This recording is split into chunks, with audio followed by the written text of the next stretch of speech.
Anderson Cooper 360, weeknights at 8 and 10 on CNN. Fire investigator Kim Jones was on the biggest case of her career, tracking the arsonist who started Colorado's largest fire.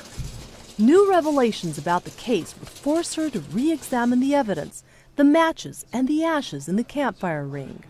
Soon, Agent Jones was zeroing in on a fellow forest worker, one of their own. Terry Barton spent nearly 2 decades preventing fires in Colorado's national forests. The married mother of 2 raised her daughters here.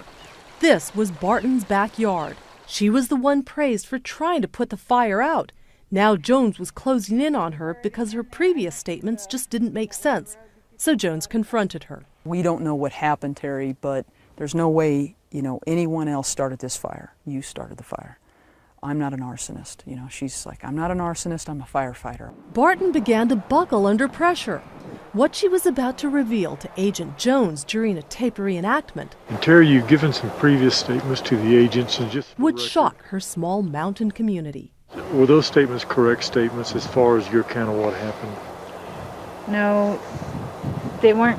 Barton said it wasn't arson, but an accident. She was in the middle of a divorce and she says heartache drove her to light the fire. I was the one that started the fire, and it was a fear. And the fear kept getting bigger when the fire kept getting bigger. She then admits that in fact she was responsible for the Hayman fire by taking a love letter from her about-to-be ex-husband in a state of emotional trauma, carrying it out to the campfire ring and burning it. The matches were already in my hand with the letter. I put the letter down and I lit it. One match. I just kind of let the match down there too and I lit it. And I watched it. I sat there until it burned up. This moment's key because she's saying how she lit the letter and she lit it with one match. I say, are you sure it was with one match? She says, no, I'm sure it was one match and I would have just flung it. I found 3 matches, and that to me was a key piece of evidence that disputes what she says is happening here. I just wanted to get rid of the letter.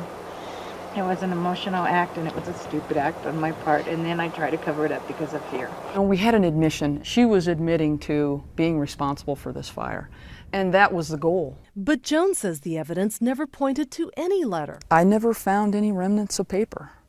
Never.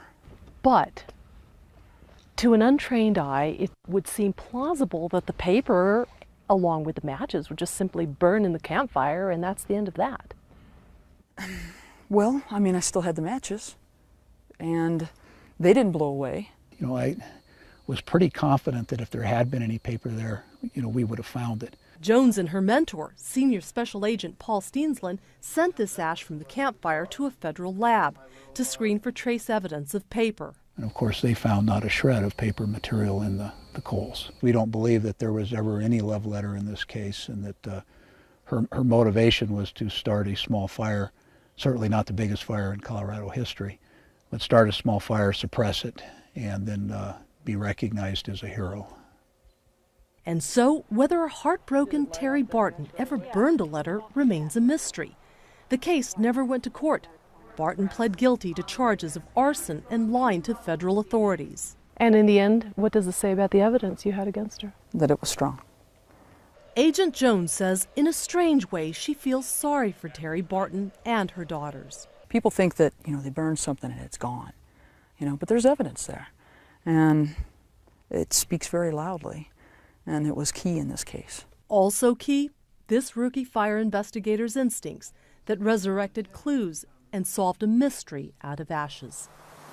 Thelma Gutierrez, CNN, Lake George, Colorado.